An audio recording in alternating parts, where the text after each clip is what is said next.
tanganmu. Jelajahi dunia maya tanpa ragu.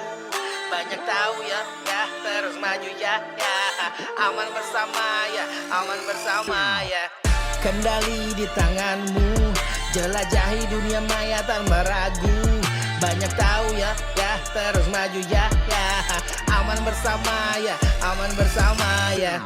Hari ini kita semua terkoneksi. Jadi pertanyaan apakah terproteksi? Is it safe? Input data identitas. Terpikir khawatir walau sekilas ya. Passwordnya sama biar gak lupa. Email sosmed marketplace agar mudah. Mager bikin beda biar cepat beres. Kena phishing satu semua terakses. Informasi beredar di sana sini. Yang mana fakta yang mana opini. Bila hoax bagaimana dibedakan agar misinformasi tak meresahkan. Ya gak pengen anak terekspos konten tak layak. Belum cyberbullying yang semakin marak. Fix ada kemajuan, ada resiko. Perlu kita pahami lanjut. Here we go,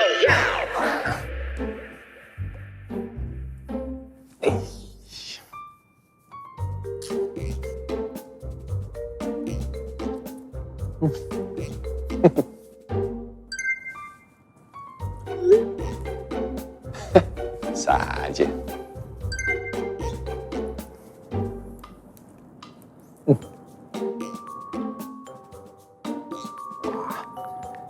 Siap, bos.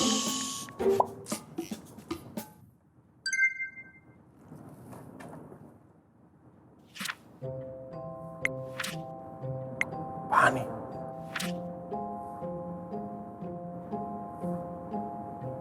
Siapa ya hackernya? Aduh. Mana gue pakai akun Google gue buat login di banyak website ini. Aman gak ya? Banyak file penting lagi gue taruh di situ. Gue harus tanya orang yang paling tahu nih. Temen gue kerja di Google, Randi.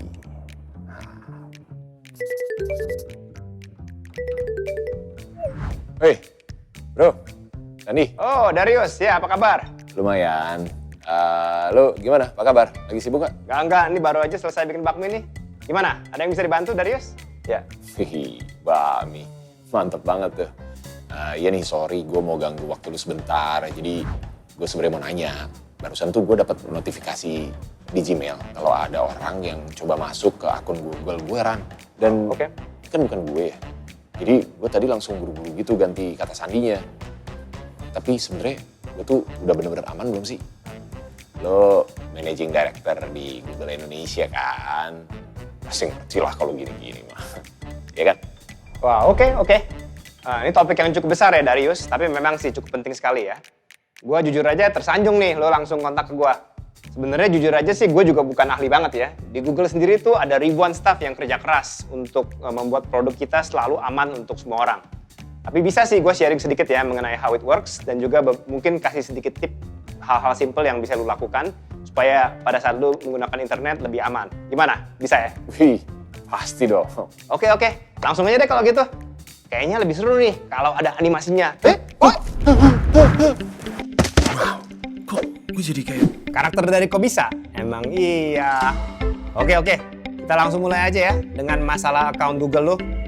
Nah, teknologi Gmail itu terus ngecek banyak sinyal seperti lokasi, perangkat yang lu pakai untuk login, supaya dapat mencari tahu apabila ada hal-hal yang mencurigakan. Kalau Google mendeteksikan sesuatu yang pengguna perlu tahu, kami akan segera mengirimkan notifikasi secara proaktif. Seperti yang tadi lu baru terima, Darius.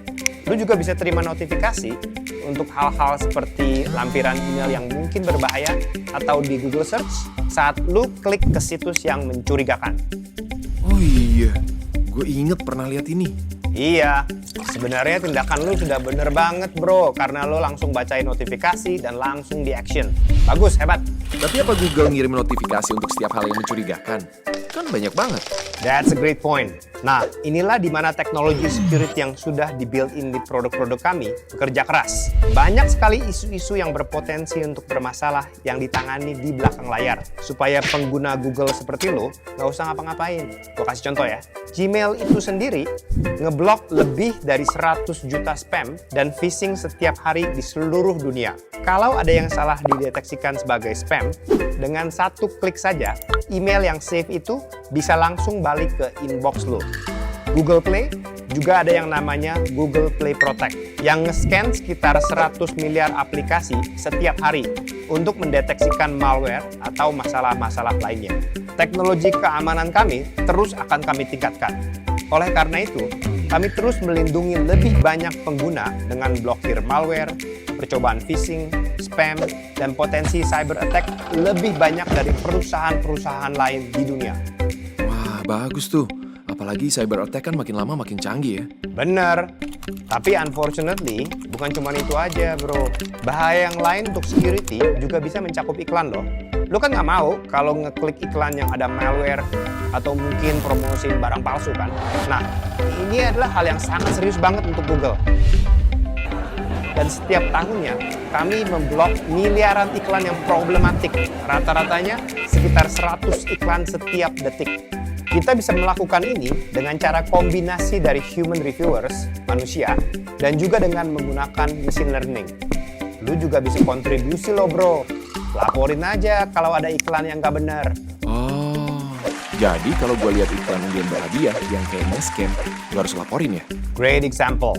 Nah, selain itu, kami juga tahu bahwa meskipun iklan yang bagus dan relevan adalah sangat penting untuk kesehatan dari internet yang terbuka, itu tidak boleh dengan mengorbankan privasi pengguna. Oleh karena itu, Google terus berinovasi untuk melindungi privasi dengan bekerja sama secara erat sekali dengan berbagai pihak, supaya kita semua bisa menikmati manfaat dari internet tanpa mengkompromikan privasi. Ya ampun, hal-hal kayak keamanan online aja terus berkembang gini ya. Gimana gue bisa ngikutin? Betul. Memang sih ya, gue baru bagiin info yang banyak. Tapi jangan khawatir, Darius. Semua info ini sudah ada di pusat keamanan Google yang baru saja kami launch. Selain itu, karena teknologi keamanan Google itu sifatnya bawaan, semuanya sudah otomatis. Nah, jadi lu nggak perlu pusing lagi deh. Satu-satunya hal yang gue sangat rekomendasi lu untuk ingat adalah sering ngecek halaman akun Google lu. Halaman akun Google gue? Iya, yuk kita keluar dari animasi ini untuk belajar lebih dalam tentang itu. Ya. Oke, yuk kita coba bareng-bareng ya. Nah, lu bisa akses account Google di myaccount.google.com. Atau juga gampang aja, langsung diklik foto lu yang di sudut kanan atas di Google Search homepage. Nah, setelah itu, lu lihat kan, ini ada section namanya pemeriksaan keamanan. Ini adalah alat yang bisa membantu untuk step by step mengelola online security lu. Di sini, lu bisa lihat aktivitas security lu yang terakhir, aplikasi pihak ketiga apa aja yang punya akses ke data lu, password yang lu simpen, dan sebagainya lah. Selain itu, salah satu resiko security yang paling sering terjadi di dunia online biasanya menyangkut apa? Password kan? Apakah itu passwordnya sandi lemah atau juga password yang sama dipakai berbagai situs, itu akan meninggikan resikonya dijebol. Nah, dari account Google ini, lu bisa langsung lihat apakah ada masalah atau resiko dengan password yang lu simpan di pengelola sandi Google. Malahan, Google itu baru aja meluncurkan fitur-fitur baru loh, yang bisa mengimpor password secara mudah dari pengelola sandi lainnya, dan juga cara mudah di Chrome browser untuk bisa mengganti password yang dibobol. Untuk situs-situs dan aplikasi tertentu, kalau pengelola sandi Google menemukan password yang kemungkinan sudah dibobol, lu bisa melihat tombol ganti sandi di asisten Google. Kalau lu tap tombol itu, lu bukan cuma akan dibawa ke situs itu, tapi juga akan diarahkan prosesnya untuk gampang mengganti password. Nah, fitur ini sudah ada di Android dan akan ada lebih banyak lagi di situs-situs dan aplikasi lainnya di masa ke depan. Oh ya, pemeriksaan keamanan dan pengelola sandi Google itu gratis loh dan akan terus kami update. Wah, gue nggak nyangka bro, ternyata ada banyak pilihan ya. Bentar, gue catat dulu ya. Google Account. Wih, thank you banget ya Bro Randi. Ini keren banget loh, bagus banget fitur-fiturnya. Dan gak nyangka nih jadi sesi belajar yang mantep banget. Penting banget ya untuk semua orang untuk mengetahui tentang alat-alat apa aja yang tersedia untuk bisa lebih aman berinternet dengan beberapa langkah yang sangat simpel. Kalau gitu udah ya, serius. Gue balik ke bakmi gue dulu nih. Sebelum terlanjur dingin bro, lapar. Siap, makasih banyak Bro Randy. Wah, gue bener-bener tahu ternyata Google punya alat-alat yang berguna banget kayak gini. Kayaknya Dona perlu belajar juga deh. Mana dia? Dodi? Loh, bisa samaan. Sini sayang. Kenapa? Ini temen aku barusan share. Katanya alat rapid test antigen hasilnya positif kalau ditetesin ekran. Masa sih? Ya nih lihat deh. Parah ya kalau bener. Masa seenggak akurat itu? Aku nggak tahu sih ini bener apa enggak ya. Cuma kalau dilihat kayaknya alat beneran ya. Nah ini terus gimana caranya kita tahu ini bener apa enggak? Coba deh cek Google. Boleh. Coba aku cari ya. Siapa tahu ada videonya dari Google Indonesia. Ini ada nih. Ini bagus kayaknya videonya. Selamat datang kembali di episode baru sesi curhat bareng Putih, di mana kita akan ngobrol-ngobrol berbagai hal dalam kurun waktu kurang dari 10 menit. Hari ini topik kita adalah disinformasi. Jika kamu pernah menjadi korban berita bohong atau artikel yang salah, kamu nggak sendirian. Dan di masa pandemi seperti sekarang, disinformasi dampaknya bisa sangat luas, terutama bagi kesehatan. Untuk membahas topik ini, kita sekarang sudah ditemani hari ini oleh Bapak Samuel Abidjani Pangerapan, Direktur Jenderal Kartika dari Kementerian Komunikasi dan Informatika. Pak, disinformasi adalah tantangan bagi kita semua dan kita tahu ini juga menjadi perhatian untuk pemerintah. Bapak bisa cerita sedikit nggak bagaimana caranya pendekatan Kementerian Kominfo dan lainnya pemerintah untuk menangani disinformasi khususnya selama setahun belakangan ini dalam masa pandemi? Selama pandemi ini kita menemukan ribuan jenis konten misinformasi atau hoax itu banyak sekali dan itu sangat meresahkan. Apalagi di awal-awal pandemi itu masyarakat benar-benar dibingungkan. Mereka tidak tahu hal-hal yang ini dan justru membahayakan mereka. Ini kita tangani. Penanganannya adalah kita ada tiga layer. Di upstreamnya, ada di midstreamnya, dan juga di downstreamnya. Nah di upstream kita melakukan literasi. Literasi apa? Supaya masyarakat makin cerdas dalam membaca informasi. Nah, jadi mamanya ini informasi dia apa sih? Ada nggak sih fakta yang coba mencari faktanya?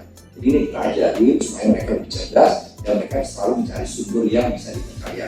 Nah kedua adalah di midstream ini kita dengan bantuan teknologi dan berkolaborasi dengan platform juga kita melakukan kita menemukan kerjasama dengan platform. Kalau ini di take down, kalau ini di faktanya dimunculkan namanya. Nah kalau sudah di downstream ini seterusnya kepolisian, hukum. Nah itu apabila ini benar-benar sudah melanggar atau ada niatan untuk memang mengacaukan, jadi aplikasinya akan diambil tindakan hukum. Nah, kita memberikan itu. Tapi sebenarnya yang paling bagus ini adalah literasi tadi yang di upstreamnya. Kalau masyarakatnya, kalau penggunanya kita cerdaskan, artinya apa? Misinformasi ini tidak ada ruang. Kalau mereka tidak dibuka, tidak dibaca, kan tidak ada ruang buat mereka. Dan kita bekerja sama juga dengan berbagai pihak, pemerintah, private sector, akademisi, pers, dan juga yang namanya gerakan masyarakat. Jadi ini memang benar-benar pentahelix. Jadi karena penanganan ini nggak bisa sendirian. Dari semua ini yang kita ingin tonjolkan adalah bagaimana kita mencerdaskan masyarakatnya. Karena itu amanat dari Undang-Undang Dasar kita mencerdaskan kehidupan bangsa. Masyarakat kita cerdas. Yang mengendalikan siapa? Ya masyarakat itu sendiri. Karena konten sebuah konten kalau tidak dibuka, tidak disebarkan, jadi nggak kemana-mana. Dan terima kasih juga Google sudah berpartisipasi dalam program ini. Karena dari 110 organisasi Google juga dia ada di dalamnya. Dan saya juga beberapa kali hadir di acara Google terkait literasi. Terima kasih banyak Pak Zeni, terima kasih juga Pak Paramet. Tapi kita setuju banget tuh Pak, jadi kerjasama semua pemangku jabatan dan semua pemangku kepentingan itu adalah penting banget ya Pak ya. Seperti yang tadi Bapak bilang. Dan itu juga karena hal itu juga Google mendanai $6,5 juta bekerja sama dengan organisasi-organisasi nirlaba, dengan jurnalis-jurnalis. Kami mendanai dari dukungan filantropi kami, Google.org, agar berbagai stakeholder ini bisa membuat konten tentang vaksinasi, konten yang berkualitas tinggi. Dan di Indonesia sendiri kami bekerja sama dengan Kata Data, di mana Kata Data memerangi misinformasi di level yang paling dasar, Pak, yaitu di pasar-pasar tradisional. Itu sangat penting sekali. Dan tadi Bapak juga udah nyebut soal literasi digital. Tentunya literasi digital juga penting juga untuk ruang sekolah ya Pak ya, dan anak-anak muda. Dan oleh sebab itu juga kita telah meluncurkan program Tular Nalar dengan Maarif Institute dan Mafindo, dengan tujuan untuk menargetkan 26.000 pengajar agar bisa memerangi misinformasi di ruang kelas, dan pada saat ini sudah mencapai 160 kota di Indonesia. Saya ikut hadir waktu itu. Makanya, makasih banyak saya Ya, bilang. ini bagian daripada proses literasi. Jadi itu sekali lagi apresiasi kami kepada Google. Walaupun literasi digital ini sudah dimulai dari tahun 2017, tapi kemarin ini menjadi program nasional, di mana pemerintah memasukkan uang cukup besar. Itu hampir 100 juta US dollar kita masukkan itu, jadi hampir jadi sudah sekitar 80 juta, dan itu akan bergulir tiap tahunnya. Kenapa? Karena ini mencapai kalau kita bilang vaksinasi ya, karena harus ada immunity. Nah ini herd immunity melalui literasi. Misinformasi dulu ya Yes, Pak ya. kalau 50 juta masyarakat itu bisa terliterasi dan impact-nya dari 50 juta adalah 5 kali, berarti kan sudah 250 juta. Karena kan dari saya malah di literasi, pasti kan saya ngajarin ke anak atau ke istri, ke teman-teman dekatnya. Nah ini diharapkan itu. Jadi gerakan ini diharapkan akan selesai di tahun 2024 dan literasi tidak bisa seperti di situ karena teknologi berkembang terus. Nah kemarin diluncurkan Pak Jokowi dan alhamdulillah pesertanya cukup besar. Kita lakukan secara online dan target saya sih lebih dari target saya. Kita targetnya adalah 514.000, tapi sudah mencapai 300.000. Setuju banget tuh Pak. Emang kita nih buat memerangi misinformasi ini harus kreatif sedikit ya Pak ya. Dari cara inovasi program kita, dari cara gimana caranya meng-engage masyarakat, itu dibutuhkan kreativitas memang. Dan juga dibutuhkan tools dan kebijakan-kebijakan juga. Seperti contohnya di produk-produk kami seperti Search dan YouTube, itu kami membuat agar konten-konten resmi dan berkualitas tinggi lebih mudah ditemukan. Contohnya dengan panel informasi dan berikan pilihan. Itu kita membantu user untuk menemukan jawaban yang benar tanpa harus mengukuk-ukuk dulu Pak. Nah, fitur-fitur ini juga dibarengi tentunya dengan kebijakan yang tepat. Tadi yang Bapak bilang, kami mematuhi regulasi setempat seperti Bapak tahu, dan juga pedoman komunitas produk untuk memastikan kita tidak menampilkan konten yang bisa merugikan masyarakat secara proaktif. Sekali lagi apresiasi terhadap Google. Nah ini yang harus memang kita selalu lakukan. Nah diharapkan tadi ya dengan program-program ini makin banyak orang bisa kreatif dan produktif. Jadi kita mulai memberikan ruang pada orang yang positif dan kita mengapresiasi mereka. Silakan yang itu ini silakan, tapi kan mereka tidak ada lagi ruang. Nah ini yang kita harapkan. Mari kita berkolaborasi dan kita harapkan ruang digital kita memang semakin aman dan bisa bermanfaat bagi masyarakat. Dan yang paling penting Indonesia makin cakap digital. Nah itu ada tagline-nya adalah Indonesia Cakap Digital. Ini bagian daripada mencerdaskan kehidupan bangsa dan semua orang bisa merasakan asas manfaat dari transformasi digital. Untuk supaya Indonesia makin cakap digital nih Pak, di akhir episode ini boleh ya Pak bantuin kita untuk bagi tips-tips buat pemirsa gimana mereka bisa menghindari hoax disinformasi. Oh boleh. Okay. Tip nomor 1, jadi pertama kita harus tahu ruang digital apapun yang Anda baca itu tidak bisa dipercaya sampai Anda percaya sumbernya. Untuk itu kita harus mencari sumbernya dan mengetahui siapa yang menulisnya dan di website mana. Ini adalah rule number 1-nya. Tips yang bagus Pak. Nah selanjutnya tips nomor 2 ini berhubungan sama tipsnya Pak Semi tadi yang nomor pertama, yaitu adalah cari liputan lain dengan topik yang sama. Jadi jangan ngandalin hanya satu sumber aja. Verifikasi informasi yang Anda dapatkan di media-media lain yang bisa dipercaya. Kalau misalnya nggak ada media-media lain menceritakan sumber yang sama, nah itu berarti pertanda buruk. Nah ini tip yang ketiga. Apabila tadi tip pertama kita buat belum memenuhi, bisa kita cek melalui cek ekspor Google. saat ini sudah ada 100.000 lebih yang namanya fact check yang dilakukan oleh Google. Makasih banyak Pak Semi sekali lagi, dan makasih udah berbagi tips untuk mengajarkan masyarakat bagaimana caranya supaya makin cakap digital. Dan yang paling penting yang ingin saya sampaikan ke teman-teman sehari ini juga adalah semua bisa jadi korban misinformasi ya Pak ya. Nggak tentu siapapun itu, pokoknya misinformasi nggak pandang bulu. Dan kalau misalnya sudah tahu kalau kita menjadi korban misinformasi, sudah sadar, nah jangan takut untuk mengakuinya dan beritahu orang lain. Dan juga yang paling penting adalah terus siaga dan terus belajar, ya nggak Pak? Setuju. Ya. Untuk semua penonton di rumah, terima kasih dan semoga informasi hari ini berguna. Jangan lupa di klik subscribe ya. Terima kasih.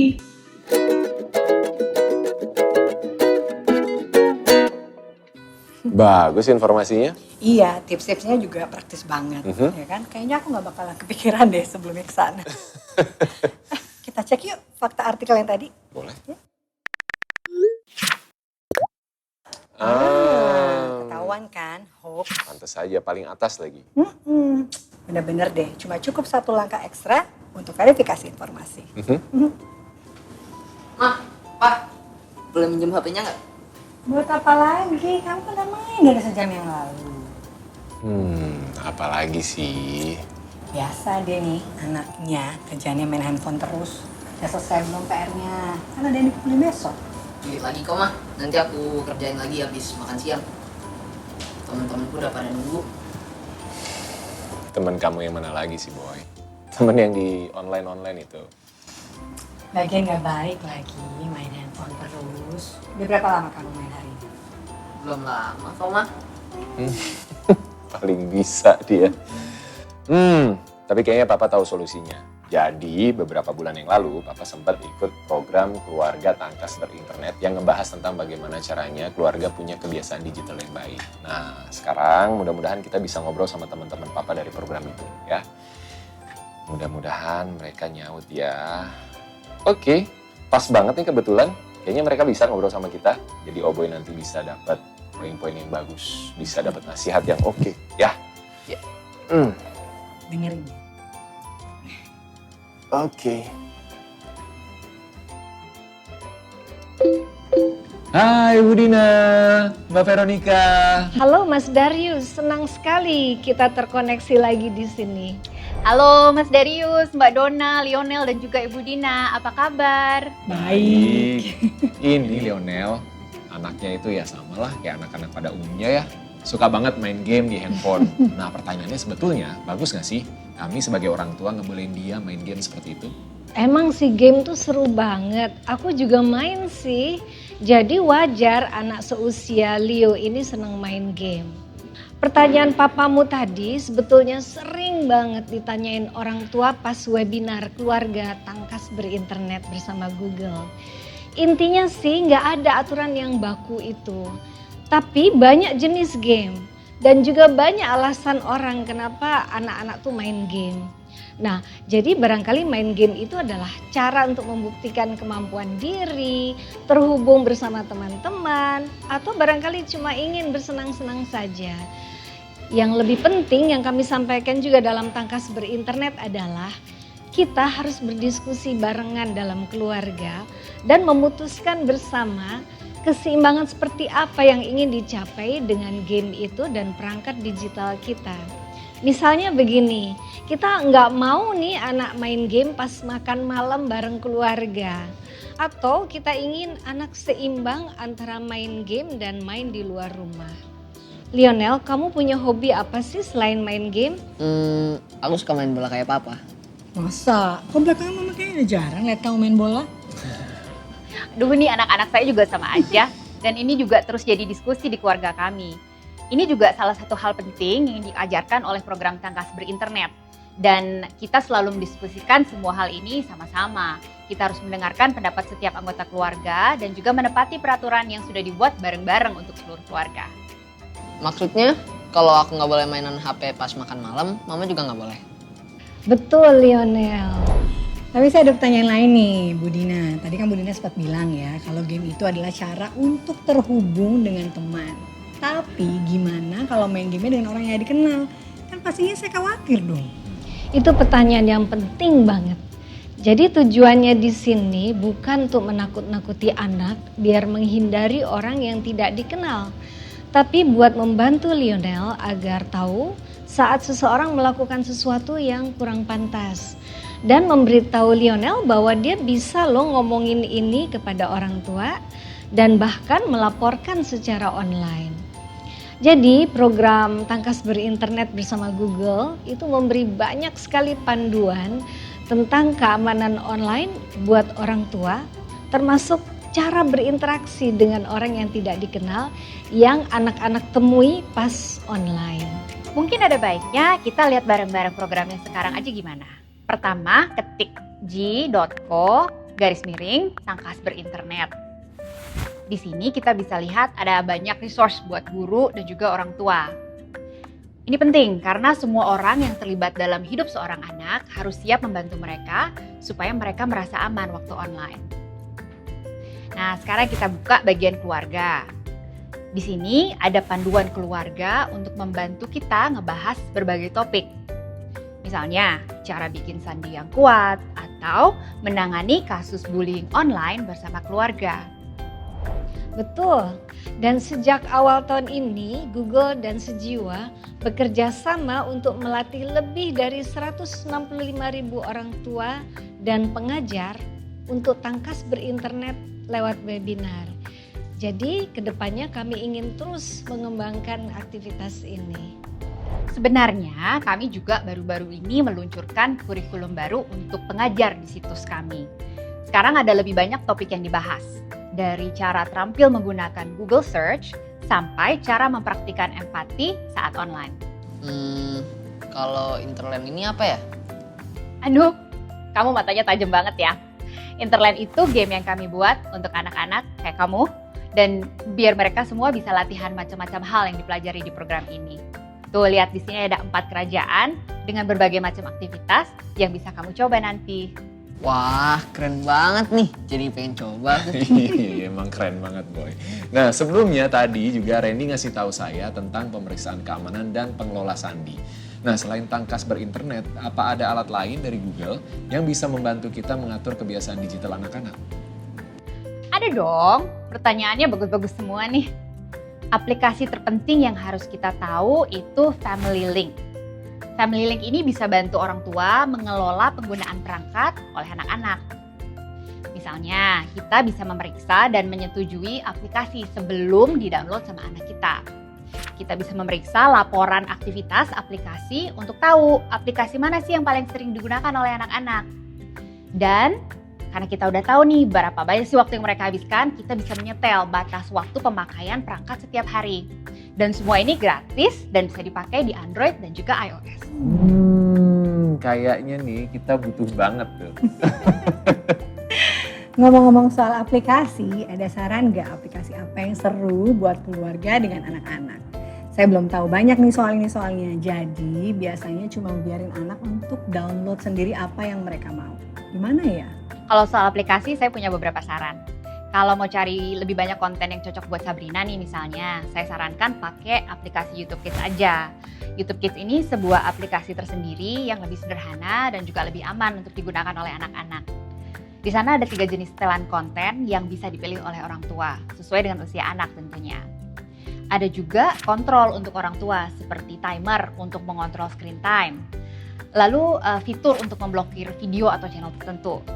Nah, kalau orang tua udah merasa anaknya udah siap untuk menjelajahi konten YouTube yang lebih banyak, mereka bisa memberikan akses ke aplikasi dan juga situs YouTube yang biasa, tapi menggunakan akun Google yang diawasi di Family Link yang saya sebutin tadi.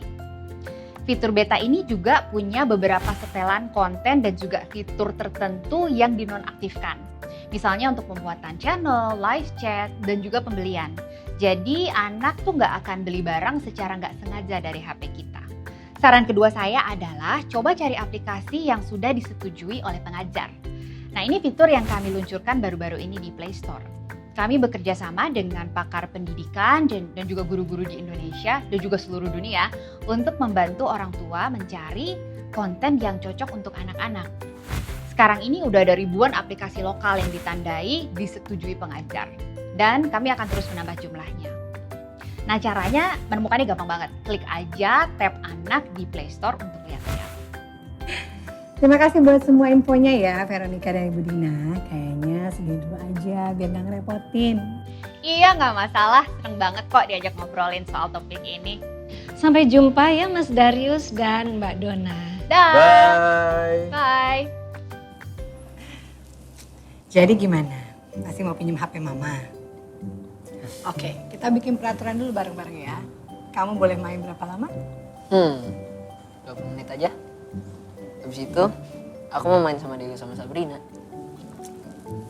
Oke. Thank you.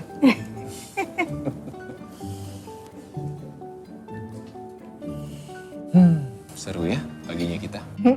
Seru banget. Kita jadi banyak belajar tentang keamanan online ya. Aku juga baru tahu loh, kalau ternyata di berbagai produk Google itu ada banyak alat gratis yang bisa dipakai untuk mengontrol penggunaan aplikasi dan juga perangkat. Ya. Nah, seperti juga menjaga kesehatan, kita harus belajar cara untuk mencari konten online yang bergizi dan menghindari konten-konten negatif lainnya. Ngomong-ngomong soal kesehatan nih, kayaknya perutnya ada waktunya nih makan siang, Pak. Kalau nggak makan sakit nih, Bu. Ya, oke, jangan khawatir. Udah siapin menu favorit kamu. Gado-gado. Chef jagoan. Yuk, makan. Tapi bentar. Kita sambil putar musik dong ya. Oke, Google. Putar Psychoji. Oke, meminta untuk putar Psychoji. Kendali di tanganmu, jelajahi dunia maya tanpa ragu. Banyak tahu ya, terus maju ya. Aman bersama ya, aman bersama ya. Kendali di tanganmu, jelajahi dunia maya tanpa ragu. Banyak tahu ya, terus maju ya. Aman bersama ya, aman bersama ya. So, kesimpulan yang kita temukan, beberapa hal penting diperlukan. Amankan dengan security check up, tambah password manager makin lengkap. Cek sumber info agar tak diperdaya. Pastikan berasal dari link terpercaya. Stop sharing hoax di dunia maya. Misinformasi halu itu berbahaya. Keluarga perlu perlindungan yang banyak. Kelola akun dan perangkat anak agar konten mereka aman ditelusuri. Tangkas berinternet, tak ada yang rugi. Dunia berubah waktu ke waktu. Keamanan teknologi Google ikut berpacu. Kendali di tangan untuk belajar hal yang baru. Aman mantul kita bersama melaju. Kendali di tanganmu, jelajahi dunia maya tanpa ragu. Banyak tahu ya, terus maju ya. Aman bersama ya, aman bersama ya. Kendali di tanganmu, jelajahi dunia maya tanpa ragu. Banyak tahu ya, terus maju ya. Aman bersama ya, aman bersama ya.